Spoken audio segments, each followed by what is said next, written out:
Good afternoon, students. Welcome to my YouTube channel Chemno, and here is the part 3 of the my actually JEE Mains 2020 main important questions video.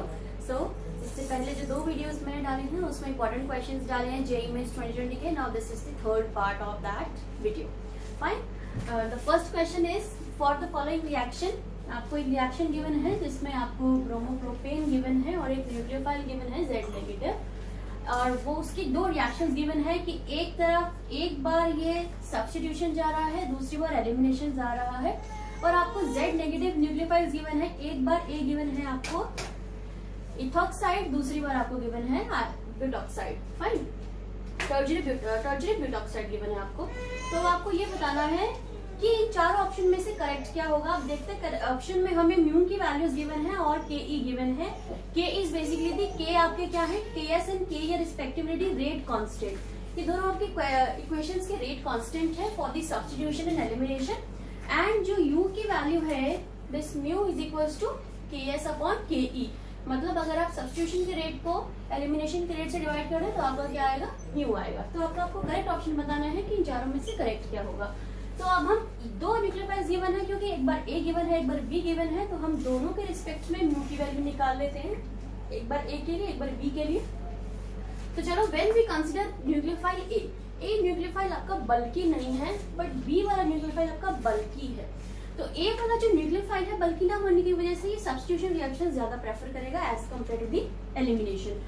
तो अगर ए आपका substitution ज्यादा prefer कर रहा है as compared to the elimination, तो यानी कि आपका जो न्यूमरेटर होगा इस केस में जो के एस है वो ग्रेटर रहेगा के ई से.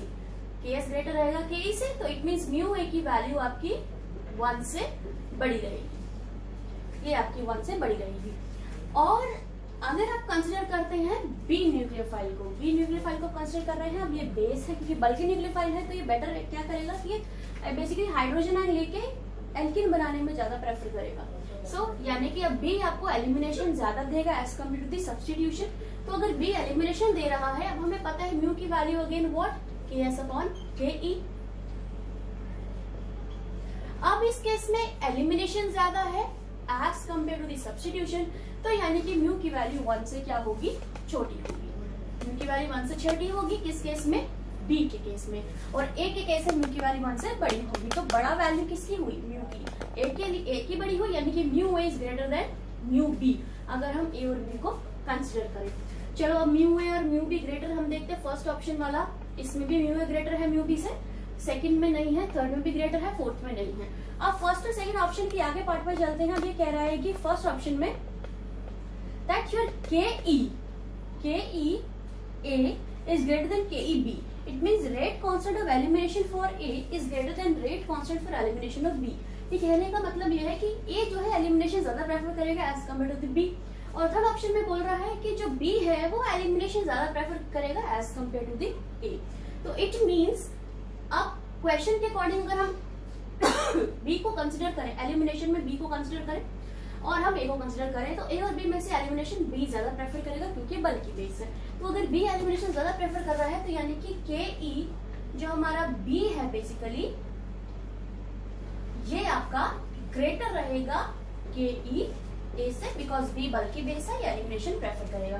तो यानी कि अब आपका ऑप्शन कौन सा करेक्ट होगा, थर्ड, क्योंकि इस केस में म्यू ए ग्रेटर जा रहा है म्यू बी से और के ई बी ग्रेटर जा रहा है के ई ए से. तो करेक्ट ऑप्शन आपका यहाँ पे क्या आ जाएगा, third. So third is your right answer. Second question is the ammonia released in quantitative reaction of 0.6 gram urea with NaOH can be neutralized by HCl. Fine. अब बताना है कि इन चारों में से कौन से नॉर्मेलिटी के HCl से जो अमोनिया रिलीज होगी 0.6 ग्राम यूरिया से वो न्यूट्रलाइज होगा. यानी कि अगर आप 0.6 ग्राम यूरिया को ट्रीट करेंगे NaOH के साथ तो आपको अमोनिया गैस मिलेगी. फाइन. अब जितनी भी अमोनिया गैस मिल रही है बेसिकली अब उस अमोनिया गैस को न्यूट्रलाइज करने के लिए कितना आपको HCl रिक्वायर्ड है, ये क्वेश्चन है. तो जरा देख लेते हैं 0.6 ग्राम. हम पहले इसका देख लेते हैं मोलर मास क्या होगा. ये हो गया 14 plus 2 plus 16 plus 12 plus 16 plus 14 plus 2, तो हो गया 4 6 8 8 6 14 14 4 18 to 20 1 2 3 4 ये हो गया 60, यानी कि यूरिया का मोलर मास आया आपके पास 60 ग्राम। और कितना गिवन है 0.6, 0.6 को अगर आप 60 से डिवाइड करते हैं तो आ रहा है 0.1 आ रहा है, तो 0.01 क्या आएगा 0.01। तो 0.01 ये मोल है किसका, यूरिया का। अच्छा, जब भी आपका यूरिया रिएक्ट करेगा सोडियम हाइड्रोक्साइड के साथ, बिकॉज यूरिया में 2 नाइट्रोजन है, तो आपका एक यूरिया 2 अमोनिया गैस के मॉलिक्यूल्स देगा। तो यानी कि अगर आप इसको 0.01 मोल लेके चल रहे हैं तो 0.01 मोल ऑफ यूरिया से कितने moles of ammonia gas produce होगी, उसका डबल, बिकॉज कितने इसने प्रोडक्ट दिए, मॉलिक्यूल्स दिए या मोल्स दिए 2, 1 यूरिया के रिस्पेक्ट में। अगर मैं 1 यूरिया का मोल लेती हूँ तो मुझे 2 मोल अमोनिया के मिल रहे हैं। तो अगर मैं 0.01 मोल यूरिया का लूंगी तो मुझे 0.02 मोल इसका मिलेगा अमोनिया गैस का। यानी कि अब अमोनिया गैस मेरे पास कितनी रिलीज हुई, 0.02 मोल ऑफ अमोनिया। तो अब 0.02 मोल ऑफ अमोनिया को न्यूट्रलाइज करने के लिए कितना HCl आपको चाहिए होगा। अब सब कुछ नॉर्मेलिटी में गिवन है, बट जो हमारा HCl है वो मोनो एसिड है, मोनो बेसिक एसिड है। तो यानी कि यहाँ पे मोलैरिटी और नॉर्मेलिटी दोनों क्या हो जाएंगी, इक्वल हो जाएंगी। क्यों, बिकॉज यहाँ पे जो N फैक्टर है वो 1 के इक्वल है, मोनो बेसिक एसिड है।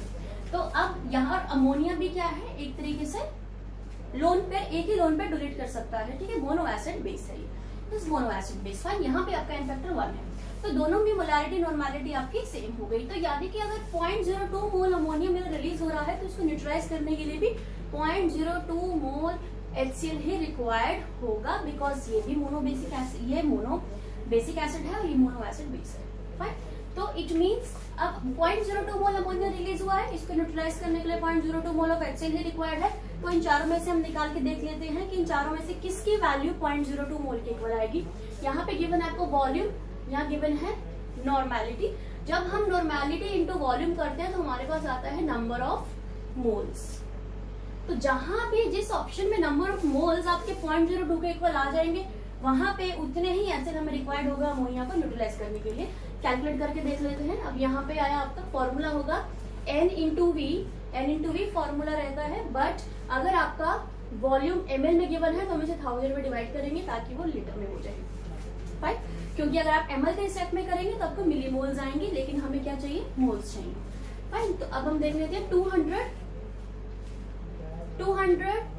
मल्टीप्लाई 0.2 डिवाइड बाय 1000, तो आपका ये 4 के रिस्पेक्ट में आ रहा है और हमें चाहिए 2 के रिस्पेक्ट में। तो पहला क्वेश्चन पहला भी गलत हो गया option, because 2 multiply 2 4। Next simple multiply करके देख लेते हैं, 2 मल्टीप्लाई 4 क्या हुआ 8, ऑप्शन नहीं है ये। यहाँ पे मल्टीप्लाई करें तो आपको मल्टीप्लाई करके 1 का फैक्टर आ रहा है, 1 भी नीचे आपको 2 चाहिए। अब 4th में मल्टीप्लाई करें 100 मल्टीप्लाई 0.2, ये आपको 0.02 देगा। किस तरीके से 100 इंटू 2 अपॉन 10 इंटू 1000। तो अगर आप देखें 2 0 ये कैंसिल होगी, 2 0 बची, 2/100 विच इज इक्वल टू 0.02 मोल। यानी कि यहाँ पे आपका 0.02 मोल HCl है, यहाँ 0.02 मोल अमोनिया है। तो 0.02 मोल अमोनिया को न्यूट्रलाइज करने के लिए 0.02 HCl की जरूरत पड़ेगी, मोल ऑफ HCl की जरूरत पड़ेगी। तो यानी कि आपका जो आंसर जाएगा वो जाएगा answer 4। So 4th is the right answer. So next question is which of the following statement is correct. अब 4 स्टेटमेंट्स आपको गिवन है और बताना है करेक्ट कौन सी है। फर्स्ट कह रहा है gluconic acid can form cyclic acetal और Hemy acetal structure. Second is gluconic acid is a dicarboxylic acid. Third, gluconic acid is obtained by oxidation of glucose with HNO3 and gluconic acid is a partial oxidation product of glucose. ठीक है, ये आपको चारों को से बताना है correct कौन सी है। तो अगर हम देखें पहले हम ग्लूकोनिक एसिड का स्ट्रक्चर ही देख लेते हैं। सबसे पहले हम ग्लूकोज का स्ट्रक्चर बनाते हैं, CH2OH OH OH H OH, यहाँ आएगा CHO H OH H and H, this is the glucose. अब ग्लूकोनिक एसिड क्या है, जब CHO की जगह आपका जो बेसिकली एल्डिहाइड वाला कार्बन है वो कार्बोक्सिलिक में जब कन्वर्ट हो जाए तो ग्लूकोनिक एसिड है। This is the gluconic acid.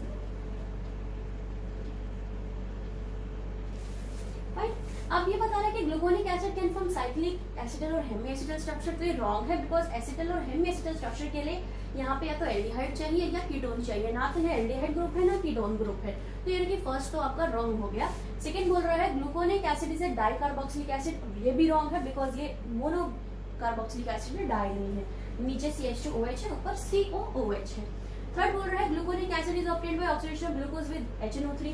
तो अगर हम ग्लूकोज की ऑक्सीडेशन कर दें नाइट्रिक एसिड के साथ तो ये सैकरिक एसिड बनाएगा। सैकरिक एसिड में आपका जो नीचे वाला कार्बन है OH वाला, ये भी कार्बोक्सिलिक एसिड में कन्वर्ट हो जाता है, यानी कि अब ये डाइकार्बोक्सिलिक एसिड हुई। It mean saccharic acid is a dicarboxylic acid but not the gluconic acid. तो ग्लूकोनिक एसिड में नीचे आपका अल्कोहल है, CH2OH ग्रुप है। नेक्स्ट बोल रहा है gluconic acid is a partial oxidation product of glucose. Yes, ये आपका करेक्ट है, बिकॉज ये पार्शियल ऑक्सीडेशन प्रोडक्ट है ग्लूकोज का। अगर इसका फुली ऑक्सीडेशन हो जाए तो यहाँ पे नीचे भी आपका HNO3 की प्रेजेंस में यहाँ भी एक और COOH ग्रुप लग के डाइकार्बोक्सिलिक एसिड बन जाएगा। तो यानी कि आपका जो ऑप्शन करेक्ट हुआ वो फोर्थ हुआ, that gluconic acid is a partial oxidation product of glucose. So here the correct answer is 4। Next question आपको गिवन है, in the following reaction sequence structure of A and B respectively will be what. तो आपको reaction given है, आपको A और B बताना है। तो हम पहले रिएक्शन देखें कि आपको ईथर गिवन है A, और ईथर की रिएक्शन हो रही है आपकी HBr से एसिड की फॉर्म में और हीट हो रहा है, तो यानी कि यहाँ पे बॉन्ड ब्रेक होगा। फाइन, तो बॉन्ड ब्रेक यहाँ पे दो तरीके से हो सकता है। एक तो ये कि एक बार आपका ये जो बॉन्ड है ऑक्सीजन का यहाँ शिफ्ट हो जाए, दूसरी बार इस तरीके से हो सकता है कि ये बॉन्ड टूट के इधर ऑक्सीजन पे शिफ्ट हो जाए, क्योंकि ऑटोमेटिकली बॉन्ड तो ऑक्सीजन पे, इलेक्ट्रॉन्स जो है बॉन्ड के ऑक्सीजन पे ही जाएंगे, क्योंकि ऑक्सीजन आपका ज्यादा इलेक्ट्रोनेगेटिव है कार्बन के रिस्पेक्ट में। तो या तो ये वाला बॉन्ड ऑक्सीजन पे नेगेटिव चार्ज दे दे, चाहे ये वाला दे दे। तो एक चीज अगर हम देखें कि अगर आपका नेगेटिव चार्ज इस तरीके से बनता है, बॉन्ड आपका ये गया, ये आपका नेगेटिव चार्ज बना, तो पॉजिटिव यहाँ पे आ जाएगा। तो यहाँ पे जैसे ही पॉजिटिव बनेगा, यहाँ एरोमेटिसिटी लॉस हो जाएगी बेंजीन की, तो ये स्टेबल नहीं है।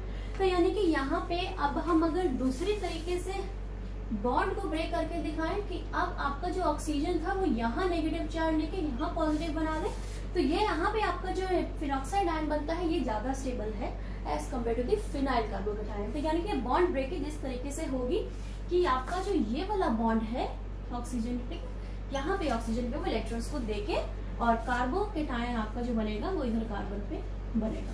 राइट, तो यानी कि नेगेटिव चार्ज किस ऑक्सीजन पे आया, यहाँ पे आया। तो इट मींस आपका जो H है वो अब लगेगा O नेगेटिव पे, और Br का लगेगा यहाँ पे। तो यानी कि आपका जो A प्रोडक्ट बना वो क्या बनेगा, वो बनेगा इस तरीके से OH 1 2 3 कार्बन है, 1 2 3 carbon and then Br, because positive पे आपका क्या लगेगा, ये नेगेटिव नेगेटिव Br। फाइन, तो ये आपका बनेगा A प्रोडक्ट। तो मैं इसको फिर से ठीक से लिख देती हूँ जैसे पहले लिखा हुआ था, ऑक्सीजन एंड ये मैंने बना दी रिंग बेंजीन के ऊपर इधर। अब A बन गया। अब सेकंड बोल रहा है कि मैंने इसमें सोडियम ईथर डाल दिया और यहाँ थर्ड कार्बन पे CH2Br एक और आपको गिवन है सब्स्टिट्यूशन CH2Br की। तो अब अगर इस मॉलिक्यूल को मैं sodium in the presence of ether से रिएक्ट कराऊंगी तो B प्रोडक्ट बनेगा जो इंट्रामॉलिक्यूलर प्रोडक्ट होगा। तो अब B प्रोडक्ट क्या बनेगा, तो अगर आप इस रिएक्शन को ध्यान से देखें तो यहाँ पे alkane chain with bromine, alkane with bromine, Na in the presence of ether, it is a sort of Woods reaction। तो यहाँ पे इंट्रामॉलिक्यूलर Woods reaction हो जाएगी और ये दोनों ब्रोमीन निकल जाएंगे और चेन आपकी बंद हो जाएगी, बिकॉज Woods reaction में कार्बन कार्बन चेन आपस में रिएक्ट कर जाती है। फाइन, तो मैं सोडियम की जगह 2 मॉलिक्यूल्स ले लेती हूँ सोडियम के, तो यहाँ पे हमारा 2 NaBr हो जाएगा। तो इट मीन्स अब जो आपका प्रोडक्ट बनेगा वो बनेगा OH।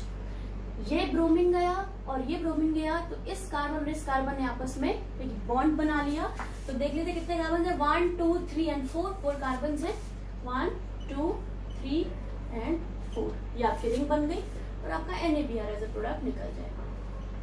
तो आपका B प्रोडक्ट बना ये, यानी कि आपके साइक्लोहेक्सेन टाइप ऑफ रिंग बनेगी फिनोल के साथ। तो A ऑप्शन ये है, B ये है। अब मैच कर लेते हैं, हमारा किससे मैच करता है। हम ए ऑप्शन चेक करें आपका, तो यहाँ पे आपका जो प्रोडक्ट बना है वो हमारा मैच कर रहा है ए प्रोडक्ट से, और सेकंड वाला मैच कर रहा है बी से। तो यानी कि अब इसमें जो करेक्ट ऑप्शन जाएगा वो आपका यही जाएगा। लेकिन अगर हम बाकी ऑप्शन चेक करें तो उनका कोई भी स्ट्रक्चर हमारे प्रोडक्ट जो हमने यहाँ पे बनाया है उससे मैच नहीं कर रहा, तो करेक्ट ऑप्शन आपका क्या जाएगा, ए जाएगा या फिर 1 जाएगा। हम इसको 1 2 कर देते हैं बिकॉज वहाँ पे ए भी गिवन है, तो ये 1 2 3 4 हो गया। तो यानी कि आपका जो करेक्ट ऑप्शन जाएगा वो जाएगा first. So first is the right answer. Next question is the number of possible optical isomers for the complexes M(A2)B2 with sp3 and dsp2 hybridized metal atom respectively is। अब कह रहा है कि हमारे पास complex है M(A2)B2 टाइप, और इस complex में एक कॉम्प्लेक्स जिसकी ज्योमेट्री या हाइब्रिडाइजेशन sp3 और दूसरी की है dsp2। फाइन, और ए और बी दो लिगेंड्स हैं। ए जो है आपका यूनिडेंटेड न्यूट्रल लिगेंड है, बी यूनिडेंटेड मोनोआयनिक लिगेंड है। फाइन, तो आपको ये बताना है कि इनके number of possible optical isomers कितने होंगे। तो हम एक बार sp3 के लिए देखें। sp3 के लिए m यहाँ पे आपका लगा a b n b। अब ये ऑप्टिकल आइसोमर इसके कितने होंगे, 0 होंगे। क्यों 0 होंगे, बिकॉज ऑप्टिकल आइसोमर होने के लिए या किसी चीज को कायरल होने के लिए sp3 हाइब्रिडाइज्ड में जो आपके अदर 4 ग्रुप्स हैं they should be different from each other. But इस केस में ए दोनों सेम हो गए और बी दोनों सेम हो गए, तो यहाँ पे ऑप्टिकल एक्टिविटी कुछ भी नहीं है, 0 है। यानी कि यहाँ पे ऑप्टिकल आइसोमर कितने होंगे, 0। तो sp3 के केस में ऑप्टिकल आइसोमर कितने हुए, 0। dsp2 के केस में देखें तो इस केस में ज्योमेट्री स्क्वायर प्लेनर टाइप बनती है कि m(A) B and B type. तो ये तो ऑलरेडी प्लेन में हो गया, तो प्लेन में होने की वजह से अगेन यहाँ पे ऑप्टिकल आइसोमरिज्म नहीं है। अगर इसके पास आइसोमर्स है तो ज्योमेट्रिकल आइसोमर्स है, that is cis isomer and the trans isomer. तो यहाँ पे ऑप्टिकल आइसोमर क्या हो गया, 0। तो ऑप्शन में यही पूछा है कि number of possible optical isomers कितने होंगे, तो 0 होंगे sp3 के लिए भी और dsp2 के लिए भी क्या होंगे, 0। तो ऑप्शन चेक कर लेते हैं। पहला ऑप्शन है 0 एंड 1 जो कि रॉन्ग है। बी ऑप्शन है 0 and 0, yes this is the answer. यानी कि इसको मैं 2 कर दूं, इज 2 3 एंड 4, तो 4 लिखा। फाइन, तो 0 0 आंसर है। तो बी ऑप्शन या सेकेंड ऑप्शन में गिवन है 0 एंड 0, थर्ड में 2 एंड 2, फोर्थ में 0 and 2। So correct answer is 2 which is 0 and 0। This is the answer. Next question is among statements A and B the correct ones are। आपको 4 statements given है, आपको बताना है इनमें से करेक्ट कौन सी है। फर्स्ट बोल रहा है decomposition of hydrogen peroxide gives oxygen, yes बिल्कुल सही है। जब भी हाइड्रोजन पेरोक्साइड का डिकम्पोजिशन होगा लाइट की प्रेजेंस में तो आपको ऑक्सीजन गैस मिलेगी। नेक्स्ट बोल रहा है like H2O2 compound such as KClO3, lead nitrate, sodium nitrate when heated liberate oxygen. Second option भी करेक्ट है। जब भी KClO3 को हीट करेंगे, लेड नाइट्रेट को हीट करेंगे, सोडियम नाइट्रेट को हीट करेंगे तो हमारी ऑक्सीजन गैस लिबरेट होगी। फॉर एग्जाम्पल अगर मैं KClO3 को हीट करूँ तो मेरा जो आंसर होगा वो होगा KCl + O2। तो मैं इसे बैलेंस कर देती हूँ, ये हो गया 2 KCl, फिर हो गया 3 मॉलिक्यूल्स ऑफ ऑक्सीजन गैस। यानी कि इसने भी क्या दी, ऑक्सीजन गैस दी। ऐसे ही लेड नाइट्रेट भी आपको देगा ऑक्सीजन गैस और सोडियम नाइट्रेट भी आपको देगा ऑक्सीजन गैस। तो बी ऑप्शन भी करेक्ट है। नेक्स्ट बोल रहा है 2-ethyl anthraquinone is useful for industrial preparation of hydrogen peroxide. Yes ये बिल्कुल ठीक है कि अगर आपको इंडस्ट्रियल प्रोसेस करना है, प्रिपरेशन करनी है हाइड्रोजन पेरोक्साइड की, तो आपको यूज करना पड़ेगा 2-ethyl anthraquinone. Fine, D option बोल रहा है hydrogen peroxide is used for manufacture of sodium perborate. Yes this option is also correct. अगर आपको सोडियम परबोरेट बनाना है तो उसमें भी आपको हाइड्रोजन पेरोक्साइड की जरूरत पड़ेगी। सोडियम परबोरेट का फॉर्मूला है Na2B2O4OH की power 4। This is the sodium perborate. तो सोडियम परबोरेट को बनाने के लिए भी आपको हाइड्रोजन पेरोक्साइड को यूज करना पड़ेगा। तो यानी कि चारों ही स्टेटमेंट्स आपकी करेक्ट है। ऑप्शन देख लेते हैं। फर्स्ट ऑप्शन बोल रहा है ABCD, चारों करेक्ट है। यस चारों ही करेक्ट है। बी में ABC, 3 में AC एंड D एंड 4 में ANC। बट क्योंकि चारों ऑप्शन गलत हैं और ये हमारे को फर्स्ट ऑप्शन में गिवन है तो answer is ABC and D। So this is the JEE mains 2020 part 3 जिसमें मैंने और नेक्स्ट क्वेश्चन करे हैं जो JEE मेंस 2020 जनवरी शिफ्ट में आए हैं। सो इसके बाद जो नेक्स्ट पार्ट है वो मैं जल्द ही अपलोड कर दूंगी जिसमें और भी इंपॉर्टेंट क्वेश्चन होंगे JEE मेंस से रिलेटेड। तो अगर आपको मेरी वीडियो अच्छी लगती है तो please subscribe, share and like करना ना भूलें। Thank you.